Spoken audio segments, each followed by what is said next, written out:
தமிழர் கழகம் தானே பிறந்தது. தமிழர் கழகத்தை நீதானே திராவிடர் கழகம் என்று மாற்றினாய். தமிழர் கழகமாக பிறந்திருக்குமானால் தமிழ்நாடு விடுதலை பெற்றிருக்கும். அங்கிங்கனாதபடி எங்கும் தமிழ் குடியேறி இருக்கும், ஆட்சி பீடம் ஏறி இருக்கும். அதை கெடுத்தது யார் சொல்லுங்க. நீங்க பெரியாரை எந்த வகையில கொண்டாட முடியும்? சரி, தமிழ்நாட்டினுடைய அன்றைக்கே சொன்ன தமிழ்நாட்டினுடைய தமிழ் பிரதேச காங்கிரசினுடைய முதல் தலைவர் பெரியார் ஈவேரா இல்லையா? முதல் தலைவர் அவர்தான். அதற்கு பிறகுதான் மற்றவங்கள்லாம் வந்தாங்க. விஜயராகவாச்சாரி அல்லது ராஜகோபாலாச்சாரி எல்லாருமே பெரியாருக்கு பிறகுதான் வந்தாங்க. அந்த ஆரிய பார்ப்பனர்கள் என்று அவர்களால் சொல்லப்படுகிறவர்கள்.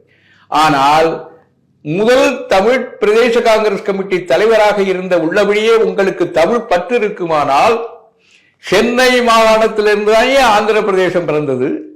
சென்னை மாகாணத்திலிருந்து தானே பெரும்பாலும் கர்நாடக பிரதேசம் பிறந்தது. சென்னை மாகாணத்திலிருந்தானே கேரளா பிறந்தது.